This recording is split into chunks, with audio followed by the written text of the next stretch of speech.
everything. Thank you udah klik video ini dan selamat datang di Mrs. Things. Apa kabar dunia? Alhamdulillah sudah puasa, jadi nggak boleh teriak-teriak ya. Sudah gila.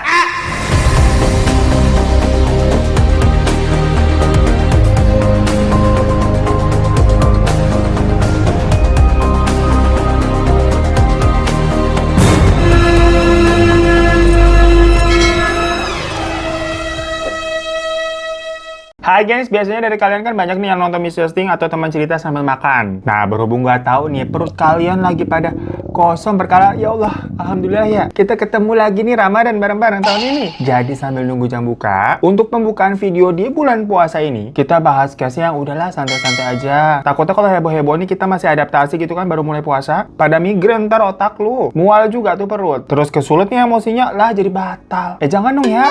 Maaf Bu ya. Permisi Bu, saya nggak kuat Bu. Nah, kita di sini mau membahas sebuah aksi tipu-tipu yang seru aja. Dimana tentang seorang kakek-kakek tua bangka bau tanah yang kagak inget dosa. Karena dia berhasil menipu gadis-gadis muda belia yang masih suci, polos, dan ranum sepertiku buat jadi koleksi pribadinya. Tapi tadi maksudnya yang bagian sepertiku itu yang bagian suci sama polos sama ranumnya aja ya. Gue belum dikoleksi dikawinin sama siapa-siapa kok. Yang mana kasus ini nih pas kita lihat-lihat definisi dari lagu mengaku bujangan kepada setiap wanita ternyata cucunya apa? Iya, tahu yang jawab pada tua lo. Angkatan kapan itu lagunya? Mbak Anggun waktu masih ngekos di Srengseng kali belum kepapis. Nah, kakek yang mau kita omongin di sini namanya tuh Hirohito Shibuya. Kenapa mirip-mirip begini sih? Tadi pokoknya gue udah bilang ya kalau kita nih masih polos, lugu, dan suci. Kagak mesum kayak kakek ini mentang-mentang hero-hero. Jadi gue manggilnya kakek Shibuya aja, kagak mau kakek hero. Ntar dikira gue lagi yang mesum. Enak aja gue disama-samain sama si kakek itu. Emangnya kita cowok apaan? Sorry ya. Saya tahu, kamu pasti sudah tidak sabar. Saya juga sudah nggak sabar. Nah, ceritanya nih ya, dimulai dari seorang gadis yang kita sebut aja namanya Hana. Hana ini ceritanya lagi nyari kerjaan, gengs. Nah, dapatlah dia tuh info kalau ada seorang peramal yang lagi nyari asisten dengan bayaran yang lumayan. Mengetahui ada lowongan menarik nih, penawaran gajinya juga oke, kenapa nggak dicoba aja? Singkat cerita, si Hana ngirim CV dia tuh, taunya dipanggil buat wawancara di jam 2 siang. Datanglah dia ke rumah si peramal. Ya, lokasinya tuh ada di daerah Higashiyamato di pinggiran kota Tokyo. Rumahnya besar, gengs, berwarna putih 3 lantai. Ya kalau di Jepang punya rumah tanah gitu ya, berarti kan kaya. Yang pas masuk rumah itu, si Hana nih langsung disambut sama 11 wanita pada pakai seragam tuh. Yang mana salah satu dari wanita itu mengantarkan si Hana buat menemui si peramal. Yang katanya bakal diwawancarain secara langsung. Istilahnya ini kalau kita lagi ngelamar kerja udah bukan lewat jalur HRD lagi, gengs. Tapi langsung ke user atau CEO-nya langsung. Ya kan, deg-degan ya. Sambil ngikutin arahan dari cewek berseragam tadi, Hana nih sempat mikir, oh gini ya kalau kerja sama peramal. Kerjanya sih di rumah nih ya, tapi tetap tuh pakai seragam kayak SPG nyambut tamu. Ya mungkin kalau gue kerja di sini nih, job desk-nya 11-12 nih sama cewek-cewek ini nih jadi penerima tamu. Nah, tapi sebelum ketemu sama si peramal, si Hana ini disuruh nunggu dulu di sebuah ruangan gitu yang karena katanya si peramalnya lagi siap-siap jadi tunggu ya. Tapi pas dilihat-lihat lagi si Hana nih bingung. Soalnya katanya interior atau dekorasi dari ruangan tunggu itu lebih mirip kayak apa ya kalau kita nunggu di kantor travel agent begitu. Habisnya kalau namanya peramal identiknya sama apa sih? Biasanya kan suasananya remang-remang. Terus mungkin ada hiasannya pajangan rasi bintang, sio, zodiak, feng shui, apalah yang namanya ramal-ramalan. Nah, tapi di ruang tunggu itu nuansanya malah tropical cerah ceria, warna-warni, gengs. Cat temboknya juga ngejreng, sampai ada hiasan daun-daun yang gede-gede gitu ya. Pokoknya nuansa-nuansa tropical Hawaiian banget begitu. Tapi kita jadi keinget ini dekor studio kita sendiri dari kemarin. Kan kita suka ngomongnya serem-serem misteri, tapi kenapa ada bunga-bunga, ada boneka begitu ya. Ya, sama-sama namanya hero sih. Tapi enggak, gengs. Ini kita udah ubah nih, kalian enggak, karena bulan Ramadan udah ada beduk. Ini bonekanya juga udah pakai pece sama sarung gitu. Alhamdulillah, begitu kan nutup aurat. Nih di sini juga ada Taj Mahal, sama ada tuh ada vampir sama boneka-boneka. Serem nih pokoknya kan jadi mencekam ya. Ya habis kalau serem-serem banget kita juga takut sendiri, udah lu ah. Tahu sendiri kan kita kalau syuting juga sukanya malam-malam, ngomongin yang serem-serem, disuruh dekornya ya lebih serem-serem lagi gitu, ada tengkorak, ada apa. Nah, kita kagak berani. Suka ngadi-ngadi emang kalian. Perasaanku kok jadi nggak enak ya? Udah lanjut aja ya. Sambil nunggu nih sebenarnya si Hana mikir lagi. Ini tempat ngeramal kok suasananya kayak tempat-tempat liburan begini. Apa ini jangan strategi ngeramal zaman now kali ya? Biar yang diramal tuh juga nuansanya lebih chill, lebih relax. Pokoknya positive thinking banget dah si Hana. Namanya juga cewek-cewek polos lugu cenah. Nah setelah beberapa menit menunggu, ada cewek berseragam lain nih yang datang nyamperin si Hana. Dimana si cewek itu bilang, Ayo silakan ke lantai 2. Bapak sudah menunggu. pas dia naik tuh ke lantai 2, baru deh suasananya lain. Yang kali ini bener, suasananya lebih mirip yang horor-horor begitu, gengs. Jadi remang-remang gelap. Dan bener tuh juga ada bapak-bapak yang terlihat nunggu di depan bola kristal dengan perlengkapan ramalnya. Nah ini nih peramal nih, bener nih. Ya udah duduk tuh si Hana di depan si bapak-bapak. Dan si bapak-bapak itu mulai kayak nanya-nanya pertanyaan dasar lah. Macam nama lengkapnya siapa, lahirnya di mana, jam berapa, terus pengalaman kerja sebelumnya tuh apa. Pokoknya ya macam wawancara biasa. Sampai tiba-tiba si bapak-bapak itu bilang, sebentar, tiba-tiba saya dapat penerawangan. Sepertinya ada kemalangan yang sangat besar akan terjadi padamu dalam waktu dekat. Hah? Apa iya? Tapi Pak, sebenarnya kan saya di sini buat wawancara ya, bukan untuk membaca peruntungan. Ini sangat-sangat gak bagus. Kemalangan itu sudah mengincar dirimu sejak lama. Ya si anak kan jadi kepancing juga gara-gara itu kan ya. Kemalangan seperti apa Pak? Maksudnya apa? Apa yang terjadi? Apa yang akan terjadi kepada saya Pak? Kemalangan ini akan membuat keluargamu menderita. Tapi tenang. Kamu masih punya waktu untuk melindungi dirimu jika kamu tetap di sini. Di sini adalah tempat yang paling aman. Karena alien yang selama ini mengincarmu gak akan bisa menembus pagar goib yang sudah saya buat di rumah ini. Kamu harus tetap di sini agar bisa selamat. Tapi kalau kamu pergi dari sini, alien itu pasti akan segera menyerangmu sampai kamu mati. Cukup Pak! Saya nggak jadi ngelamar pekerja di sini. Cukup! Lah karena nemel kayak sinetron ya. Langsung si Hana keluar dari rumah si peramal itu dengan kondisi yang setengah marah tapi juga ketakutan. Dan akhirnya juga dia lapor polisi. Ya si kakek si Buya ditangkap tuh, dianggap membuka lowongan kerja palsu. Ya gimana? Enggak, niatnya si Hana kan mau ngelamar kerja. Kok jadi ngomongin hal yang nggak jelas banget? Alien mau nangkap dia. Kalau gue jadi Hana nih ya, paling komentar gue cuma, Sakit nih orang. gitu. Langsung ngejudge kan ya. Dari situ pun si Hana baru tahu nih mengenai si peramal ini tuh sebenarnya siapa sih. Jadi ternyata sama orang sekitar sana, rumah dari peramal tadi tuh punya sebutan sendiri sebagai rumah putih harem. Semua itu ya karena kan rumahnya dicat putih. Dan tetangga di sana juga tahu kalau kakek si Buya si peramal tadi tuh tinggal bersama 11 istrinya. Terus ada 3 anak kecil sama ada banyak kucing juga yang memang dipelihara. Jadi istilah harem sendiri di sini adalah diartikan sebagai suatu keadaan di mana seorang laki-laki dikelilingi oleh sekelompok gadis yang memperebutkan perhatian atau kasih sayang dari si laki-lakinya ini. Lah ribet banget. Poligami udah maksudnya. Gampang kan ya? Harem. Tapi kalau poligami jadinya harem apa enggak? Ya pokoknya kakek si Buya ini memang sudah terkenal banget di sana. Soalnya dia juga suka pergi tuh bareng-bareng sama istrinya naik minivan buat belanja kebutuhan sehari-hari. Dan kalau keluar rumah nih ya, istrinya dandannya kece-kece. Pakai bajunya modis, roknya mini, rambutnya on. Yang kadang sampai pakai mantel bulu juga kayak mau kemana neng? Mau dikata cuma ke pasar atau ke minimarket tetap harus gebiar paripurna. Cuma kan kalau orang awam baru ngeliat pertama kali dikiranya ini ada bapak-bapak lagi ngajakin anak-anak ABG-nya jalan-jalan kali ya. Istrinya pada muda-muda bener semua. Muda-muda bener, iya. Muda-muda bener gitu maksudnya. Rata-rata sekitar 20-an, 20 tahunan. Sedangkan si kakek si Buya usianya di atas 50 tahun. Lah 11-12 sama kakek si Giono juga dari Jepang tau kan? Lah pertanyaannya kok bisa itu kakek si Buya dikelilingin gadis-gadis gitu laris banget. Sedangkan kita nih yang jomblo ya padahal kan masih belia, lebih muda, fisiknya sih emang tua renta.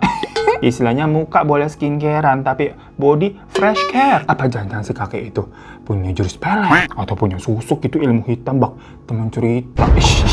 Apa ya udahlah paling bener pasti dia kaya raya sehingga para betina yang ngerubung lah udah biasa kan cerita begitu. Ada uang abang sayang, tak ada uang abangku tendang. Karena kan tadi dibilangin rumahnya 3 lantai di Jepang. Cuma kalau emang bener kaya, sekaya apa sih? Sampai bisa punya istri 11 lu, jangan main-main loh. Main bola bisa tuh ke-11an. Gimana cara ngidupinnya juga itu 11 orang? Emangnya pekerjaan jadi peramalnya tuh menghasilkan banyak uang banget buat membiayai semua itu? Dan ternyata jawabannya membagongkan. Gua jamin kalian juga gak bakal nyangka. Soalnya justru kakek si Buya lah yang dibiayain hidupnya sama istri-istrinya itu, gengs. Loh. Kok bisa? Aku juga mau kalau begitu. Ya gimana gak mau nih? Udahlah itu cewek-cewek kan muda-muda, cakep-cakep gitu. Disuruh bagi tugas juga kerjain ngurus rumah. Disuruh ngelayanin kakek si Buya juga diranjang. Lah ditambah ngebiayain juga itu si kakek. Wele. Jadi apakah kakek si Buya emang sejreng itu? Sememuaskan itu? Setempting itu? Yang pada, maaf ya kita lagi puasa ngomongin gimana pun juga kan. Udah kakek-kakek 50 tahun. Ya karena ternyata memang jawabannya istri-istrinya itu bukan karena cinta. Melainkan lebih ketipu, tertekan gitu. Yang mana menurut kakek si Buya dibilangin mereka semua itu dalam bahaya. Jadi kakek si Buya di mata istri-istrinya itu sebenarnya sebagai sosok yang pendiam dan gak banyak bicara. Cuma kalau orang luar ngelihatnya Masa sih pendiam, orang nyentrik bener kalau keluar. Dia tuh suka sampai cosplay jadi aneh-aneh gitu, jadi kayak orang Amerika pakai wig bule atau pakai baju koboi, pakai baju militer, pokoknya kagak jelas lah. Dan kalau lagi ngobrol sama tetangga nih, kakek Shibuya juga selalu cerita kalau dia punya banyak kenalan tentara Amerika. Soalnya sosoknya tuh karismatik dan jadinya banyak tentara yang ngefans sama dia. Pokoknya semakin didengerin kayak, hah? Kok kayak ngaco ya ngomongnya, random total. Sampai-sampai dia juga tahu-tahu nih bilang kalau dia tuh mendapatkan semacam kekuatan dari Tuhan untuk bisa membuat semua wanita tunduk kepadanya. Hingga di satu titik, lah tetangga-tetangganya itu kan ngeliat, bener aja si kakek punya 11 istri. Cantik-cantik lagi, mana masih muda semua. Yang awalnya pada mikir tadinya si kakeknya ini random, kayak gila kali ya, suka ngomongnya aneh-aneh. Langsung pada berubah. Jadi kayak, bener kali ya si kakek Shibuya punya mantra yang bisa bikin cewek-cewek tunduk ya? Istrinya lihat dah, nemplon-nemplon semua. Cuma hal yang sebenarnya terjadi adalah, ya kakek Shibuya ini nggak punya mantra pelet semar mesem ataupun gimana-gimana kepada si wanita ya gengs ya. Karena tadi, dia tuh punya kemampuan untuk memanipulasi, memberikan ancaman, dan mengintimidasi kepada para istri-istrinya ini. Jadinya istri-istrinya itu selalu dibuat merasa takut gitu kalau mereka meninggalkan si kakek. Modusnya sebenarnya hampir sama banget kayak cerita tadi di awal mengenai si Hana. Cuma untuk si kasusnya Hana kan berarti Hana ini nggak kejebak nih. Dia lari kan kabur dari rumah itu. Sedangkan sebelah cewek ini sebelum Hana, ya pada kemakan umpannya dari si kakek. Awalnya biasanya kakek Shibuya ini akan menargetkan korbannya dan mencari segala informasi tentang si korbannya itu. Habis itu dia nih kucuk-kucuk yang ngedatengin mengaku sebagai peramal dan ngasih, mau nggak kamu aku sesi ramal gratis. Ya karena kan sebenarnya sebelumnya tuh beberapa informasi dari si target udah didapatkan oleh si kakek ya. Yang seolah-olah si kakek ini bisa membaca background kehidupan dari si targetnya itu, yang membuat kayak si cewek-cewek ini, oh kok dia tahu fix ini orang sakti nih bisa baca background gua. Nah selanjutnya setelah dia udah bisa mendapatkan 1-2 korban buat dijadiin istri, yang rata-rata dibilangin ya kamu ini akan ditimpa kemalangan, akan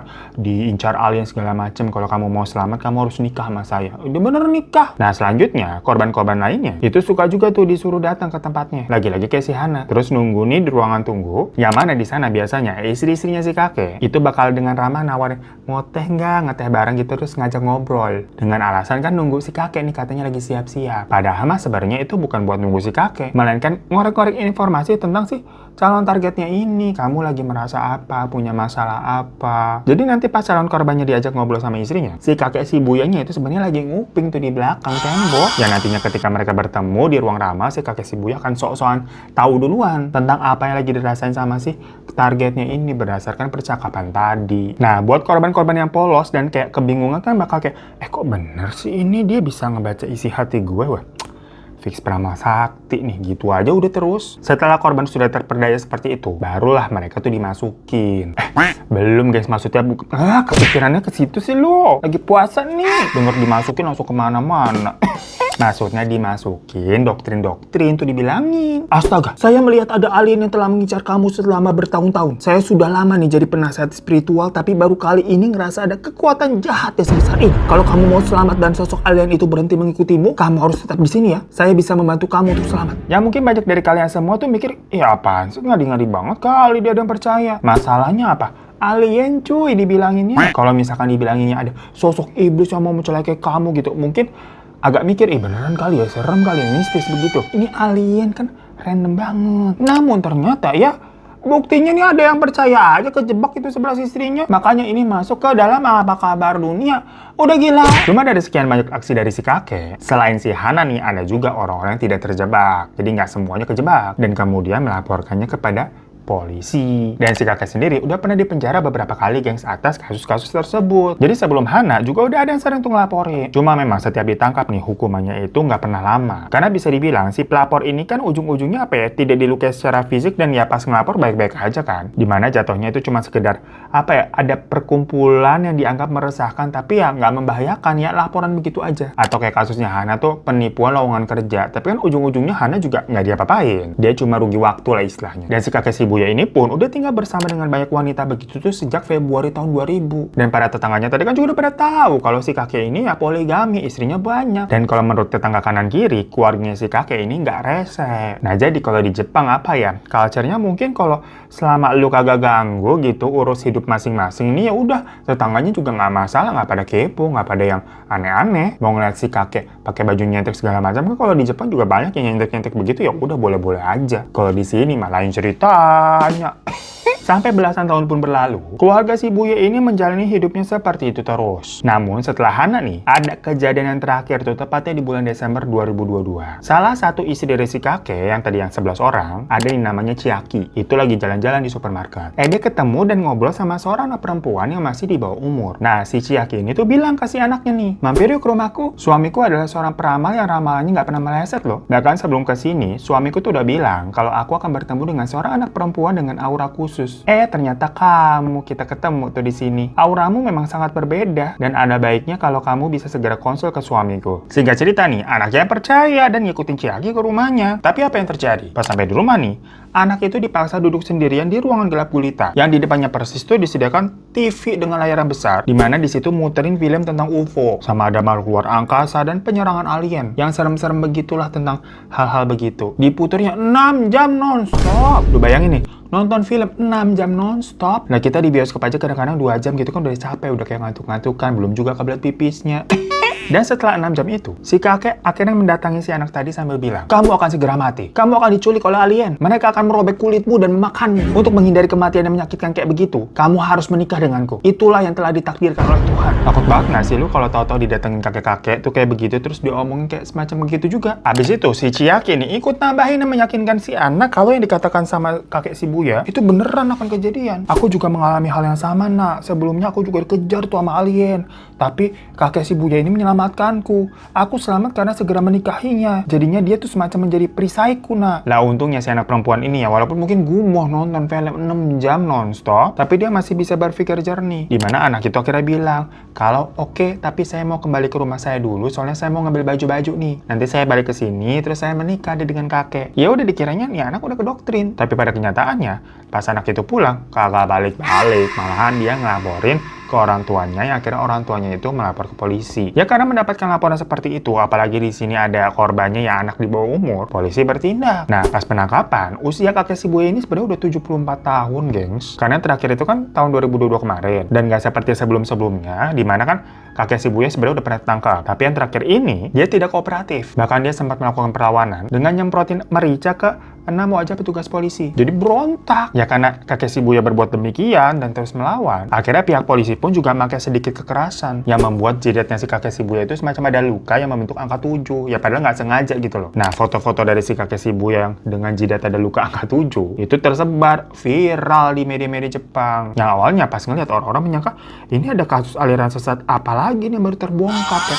Serem gitu kan ada kakek-kakek punya luka 7 macam kayak Harry Potter begitu. Ya tapi ternyata tanda itu cuma semacam apa ya, kenang-kenangan gak sengaja dari polisi aja, karena tadi tuh si kakek Shibuya ngebrontak jadinya kena luka. Namun hal ini mau dibilang aliran sesat juga 11-12 ya mirip-mirip, memang iya sih. Akhirnya kakek Shibuya dan istrinya tadi Chiaki itu pun ditangkap karena yang merekrut si anak perempuan tadi itu kan si Chiaki ya di supermarket. Sementara kalau istri-istri yang lain hanya diminta keterangan aja. Dan selama penangkapan, kakek Shibuya ini membantah semua tuduhan yang diberikan kepadanya. Dia bilang kalau dia nggak ada tuh namanya ngancem-ngancem. Dia cuma menceritakan kepada anak tersebut apa yang dia lihat di dalam penerawangannya. Yang mana dia memang melihat anak itu akan diculik alien. Habis itu dia kasih tahu tuh ke anak tersebut, apa salah? Ya kalian aja cobain jawab ya. Polisi juga akhirnya sempat menggeledah rumah dari keluarga Shibuya, yang di dalamnya memang ditemukan tuh beberapa buku-buku tentang apa hipnotis, UFO, dan peralienan. Yang mana ya benar berarti si kakek Shibuya ini emang kayaknya maniak banget gitu, into dengan dunia peralienan. Nah, saat berita ini tersebar di media, banyak tuh orang-orang Jepang yang mengatakan kalau kayaknya kakek Shibuya ini tuh terinspirasi dari seseorang bernama Robert Berchtold deh. Yang mana dia adalah semacam pedofil yang pernah nyulik anak dengan modus yang mirip-mirip tuh. Dibilang katanya alien sudah sampai ke bumi buat menakut-nakuti si anak-anak tersebut. Habis itu ya dijerat sama dia. Tapi yang cukup mind-blowing, berita dari kakek Shibuya ini tuh ternyata baik dicari info-infonya, detailnya khususnya sama pria-pria di Jepang sana. Terutama nih, buku tadi tuh yang ditemukan tentang hipnotis yang ada di rumah si kakek Shibuya. Karena memang kebetulan judul-judul bukunya waktu ditemukan apa-apa itu diliput, jadi kan ketahuan ya dari sampulnya segala macem. Nah, akhirnya itu buku laris di pasaran. Sampai sold out, gengs. Yang kebanyakan dibeli sama kaum-kaum pria di Jepang sana. Karena takjub, ini si kakek-kakek bisa menghipnotis sampai punya 11 cewek yang demplon-demplon begitu. Ayayawai, mau juga dong. Apa kabar dunia? Dan karena menjadi bestseller mendadak nih bukunya ya, pada cetakan-cetakan barunya, penerbitnya itu sampai bikin tambahan note. Peringatan penyalahgunaan informasi dalam buku terutama untuk kasus pelecehan itu sangat dilarang. Ya karena memang tujuan dari pria-pria ini sampai beli itu udah ketahuan banget ya. Buat apaan? Ya buat meraktekin langsung, pengen juga tuh punya 11 istri kayak si kakek si Buya bisa menghipnotis. Namun lagi-lagi sebenarnya hukuman yang dijatuhkan kepada si kakek itu tidak terlalu berat-berat banget. Mengingat target si anak perempuan tadi walaupun di bawah umur ya, tapi belum diapa-apain juga kan. Malahan dia dibiarin pulang ke rumahnya tanpa ada paksaan, tanpa ditarik atau gimana. Nggak ditahan-tahan maksudnya. Soalnya kan alasannya si anak tadi memang mau pulang buat ngambil baju terus akan balik lagi, tapi ternyata enggak ya. Jadinya si kakek ini tuh ditahan selama 3 tahun penjara. Yang mana berarti tahun depan 2025 akhir akan bebas. Tapi apakah setelah itu si kakek akan tobat ya? Mengingat umurnya udah uzur kan berarti akan keluarnya sekitar umur 77 tahunan. Ya semoga si kakek mendapatkan pintu hidayah. Ingat penyakit jantung kamu, darah tinggi kamu. Oke guys, itu sebuah perkumpulan aneh bin ajaib yang ujung-ujungnya nih banyak pria yang ingin malah menjadi seperti kakek si Buya. Membeli buku yang dipunyai oleh si kakek dan belajar dari ilmu hipnotis tersebut. Lah padahal udah umurnya 70 tahun, bukannya tobat, malah nyari mangsa baru gitu di bawah umur pula. Bener-bener definisi tua-tua keladi, makin tua makin ngadi-ngadi. Ya sebenarnya kalau kasus-kasus begini mah di sini juga ada ya sekte-sekte begitu yang kayak waktu itu apa sih kita heboh yang istrinya banyak pokoknya tuh sampai nikahin juga tuh anak di bawah umur sampai kontroversi. Herannya ya buktinya pada mau aja tuh. Dan yang lapor di sini kan bukan dari istri-istrinya sendiri ya, melainkan memang dari para targetnya yang nggak jadi kepincut aja. Kalau istrinya mah ujung-ujungnya malah bersekongkol buat dapetin istri baru untuk suaminya. Kalau di FTV tuh istri baru untuk suamiku begitu judulnya. Nah dari situ aja kan udah aneh banget. Cewek normal aja mana ada sih yang mau dipoligami. Ini sampai nyariin istri baru lagi sampai 11 lebih buat suaminya. Belum puas tuh 11 tuh. Makanya nggak heran kan kalau banyak cowok-cowok Jepang yang nyari itu buku tuh biar punya banyak dayan-dayan. Apalagi udah punya banyak istri gini, nggak usah ngempanin, malah diempangin. Emang udah terbalik nih cerita nih. Ya terima kasih majikan semua ya buat yang pada berpuasa. Semoga kuat sampai beduk maghrib maksudnya, bukan beduk zuhur. Maaf ya kalau ada salah-salah kata nih. Dan sampai jumpa lagi di kasus-kasus messaging selanjutnya. Assalamualaikum warahmatullahi wabarakatuh.